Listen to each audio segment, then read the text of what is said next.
Hi everyone, let's start. Sum 120. If two circles, this and this intersect in two distinct point, then तो बताना है कि इनमें से कौन सा ऑप्शन करेक्ट होगा। देखो इस सर्कल में पहले इसका सेंटर देखो, सेंटर 1 और 3 है एंड रेडियस a है। ओके, और यहाँ पे सेंटर जो सर्कल की ये इक्वेशन होती है इसमें क्या होता है, minus half of coefficient of x and half of minus half of coefficient of y। ठीक है, ये क्या होता है, इसका सेंटर होता है एंड रेडियस क्या होती है, अंडर रूट में जो सेंटर का कोफिशिएंट है वो उसका square plus half of minus half of coefficient of y का स्क्वायर एंड माइनस सी यानी कि जो कांस्टेंट टर्म होती है। सो दोनों सर्कल से हमने क्या फाइंड करें, रेडियस और सेंटर हमने फाइंड कर लिया। अब एक रिजल्ट होता है कि दो सर्कल की रेडियस है और दोनों सर्कल इन डिस्टिंक्ट पॉइंट पर इंटरसेक्ट करते हैं, तब क्या होता है, R1 माइनस R2 की मोड वैल्यू लेस देन होती है C1 C2। C1 C2 यहाँ पे मल्टीप्लाई नहीं है, यहाँ पे डिस्टेंस है उनके सेंटर्स की, लेस देन है R1 प्लस R2, यानी कि रेडियस है एक R1 है एक R2 है। सो बस इस हम जो ये एक्सप्रेशन है इसमें हम राइट कर देंगे दोनों के सेंटर्स और रेडियस की वैल्यू। ठीक है, C1 C2 हमने फाइंड कर लिया डिस्टेंस फॉर्मूले से, फिर हमने यहाँ पे वैल्यूज पुट की। अब यहाँ पे mode of a minus 3 less than 5 है, तो क्या होगा, ये -5 से ग्रेटर होगा a माइनस 3 और +5 से लेस होगा, तो 3 ऐड कर देंगे दोनों तरफ, तो a की वैल्यू क्या आएगी, लेस देन 8 आएगी। एंड ओके, और जब ये वाला लेंगे हम, एक सेकेंड, a की वैल्यू लेस देन 8 है, तो देखो यहाँ पे कोई ऑप्शन है, सॉरी 2 से देखो, -2 से ग्रेटर है और less than a less than 8 है। और एक दूसरा क्या बनेगा हमारे पास कॉम्बिनेशन की 5 less than a plus 3। Okay, तो 5 दोनों तरफ से माइनस करेंगे हम 3, तो यानी कि 5 में से 3 गई 2 लेस है a से। अब यहाँ पे ठीक है, नंबर लाइन पे दोनों को हम शो करेंगे। देखो a -2 से ग्रेटर है तो इस तरफ जाएगा और 8 से लेस है तो ये वाला पोर्शन आ गया, और यहाँ पर जो a है वो 2 से ग्रेटर यानी कि इस तरफ, तो कॉमन पोर्शन क्या है इसमें, ये वाला है, तो यानी कि a की वैल्यू क्या है, 2 से ग्रेटर है एंड लेस है 8 से। नेक्स्ट देखिए 122, the part of the parabola this cut off by the latus rectum revolve about the tangent at the vertex, the volume of the real thus generated is। देखो हमारे पास parabola है y square is equal to 4x, यानी कि x axis के about है ये वाला। ओके, लेटेस्ट रेक्टम होता है, वहाँ से इसको कट किया। अब जो कटा हुआ पार्ट है ना, ये ऐसे देखो, ये वर्टेक्स है और ये टेंजेंट है, इसके अराउंड क्या कर रहा है, ऐसे घूम रहा है। अब घूम रहा है तो कैसी शेप बनेगी, ऐसी शेप बनेगी, एक ये डमरू से टाइप का बनेगा ना, ठीक है, तो सॉलिड शेप बनेगी हमारे पास। तो इसका जो है ये जनरेट हुआ है ना, इसकी हमें क्या निकालना है, वॉल्यूम निकालना है। तो सबसे पहले हमें देखो यहाँ पे देखो, फोकस के लिए पहले पॉइंट क्या होता है हमारे पास, a,0 होता है यहाँ पे। अब y square is equal to 4x है, अगर इसको कंपेयर करें y is equal to 4ax है, तो यहाँ से a की वैल्यू क्या आती है, 1 आती है, तो यानी कि पॉइंट क्या होगा, 1,0। ओके, और जब x की वैल्यू 1 है तो y की क्या वैल्यू आएगी, 2 आएगी। ठीक है, यहाँ से निकल जाएगी, x की वैल्यू 1 है तो y की वैल्यू 2 आएगी, +-2 आएगी क्योंकि स्क्वायर है हमारे पास, ये निकाली हुई है हमने। अब हमारे पास फॉर्मूला होता है जो इस तरह की ये हमारे पास ये बनी है रील। ठीक है, क्या फॉर्मूला होता है इसके वॉल्यूम का, v is equal to 2 into integration 0 to 2 times, तो इसलिए किया है क्योंकि सेम ऊपर है और सेम नीचे है, तो हम एक तरफ का निकाल के उसको 2 टाइम्स कर देंगे। एंड जो हमारी लिमिट है वो क्या है, 0 टू 2 है, क्योंकि विद रिस्पेक्ट टू y कर रहे हैं ना हम यहाँ पे, पाई एक्स स्क्वायर डी वाई, तो y की लिमिट हमारे पास क्या आई, 0 टू 2 आई। वैसे तो -2 भी है बट ऊपर से देखें तो 0 टू 2 है, बस जस्ट इसको इंटीग्रेट करना है हमें। अब यहाँ से एक्स स्क्वायर, एक्स की वैल्यू क्या निकलेगी यहाँ से, वाई स्क्वायर बाय 4, यानी कि 4/4, ये कांस्टेंट टर्म में ये बाहर चली जाएगी, इंटीग्रेट करके सॉल्व करके लिमिट पुट करनी है और ये हमारा आंसर आ जाएगा।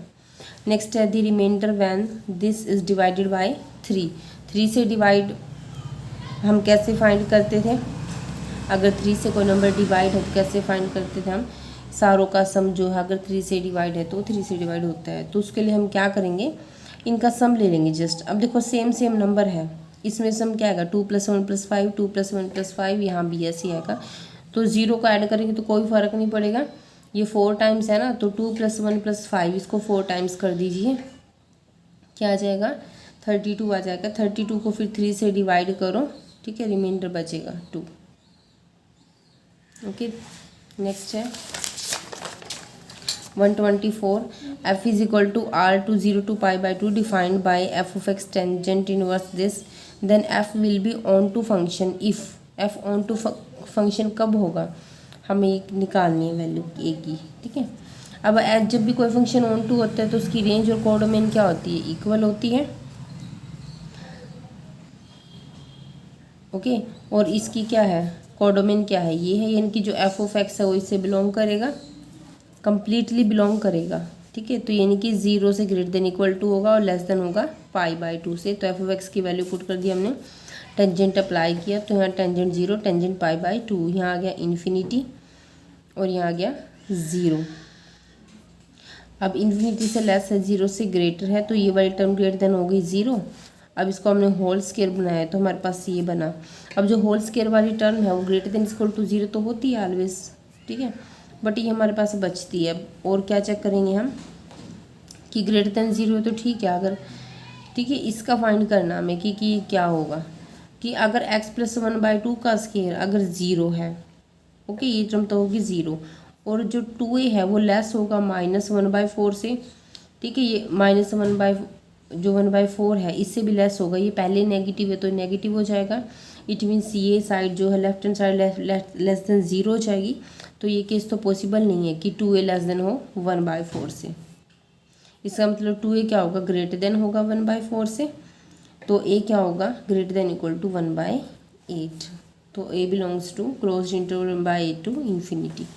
नेक्स्ट है the equation of the curve passing through the point this and satisfying the differential equation is, ये हमें फाइंड करनी है। हमें ये गिवन है, इस इक्वेशन को सेटिस्फाई करती है, सो राइट कर लेंगे यहाँ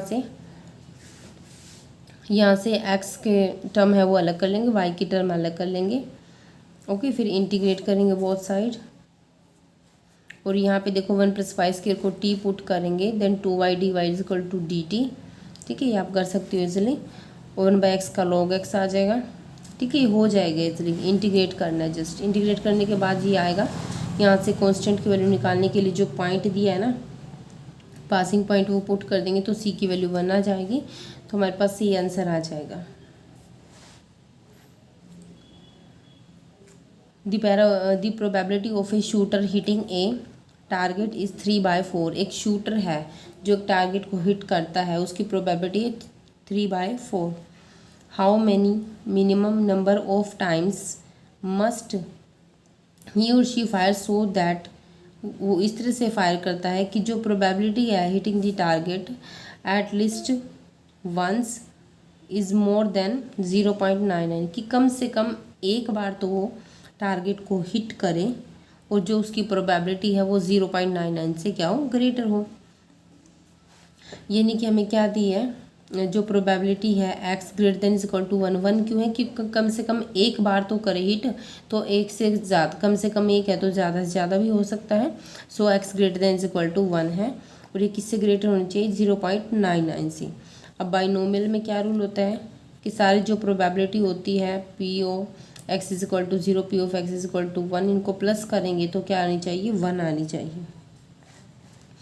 अब हमारे पास देखो जो टारगेट करने वाली प्रोबेबिलिटी है, कम से कम एक बार करेगा तो x की वैल्यू 1 ही आएगी ना, तो वो कितनी है, 0.99 से ग्रेटर है, तो उसको कैसे हम फाइंड करेंगे, इसमें x इज इक्वल टू 0 वाली वो है जिसमें टारगेट को हिट नहीं करता, तो यानी कि 1 में से इसको उधर ले जाओ, 1 में से p(x) is equal to 0 minus करने के बाद जो प्रोबेबिलिटी है इससे तो ग्रेटर आएगी ही, क्योंकि कम से कम थी, सो इसको उधर ले जाएंगे, हम इसको उधर ले जाएंगे, तो यहाँ कहेंगे 0.01 greater than is equal to P of X is equal to 3।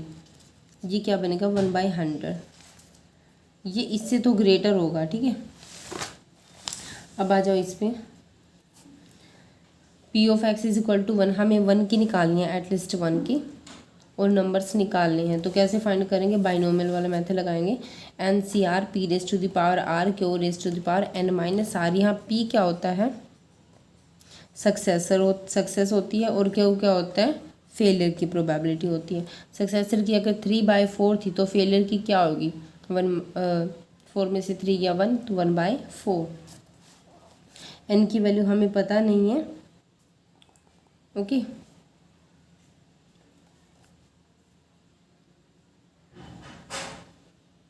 और यहाँ एन सी 0 आ जाएगा, तो 1 इंटू 1 ये क्या आ जाएगा, 1 आ जाएगा। यहाँ 4 n लेस देन 1/100। सो 4 n ग्रेटर देन हो जाएगी 100 से। अभी किसके लिए सेटिस्फाई करेगा, n की वैल्यू 1 2 3 के लिए तो सेटिस्फाई नहीं करेगा, n की वैल्यू 4 के लिए सेटिस्फाई करेगा। सो आंसर क्या आ गया, at least 4 times need to shoot.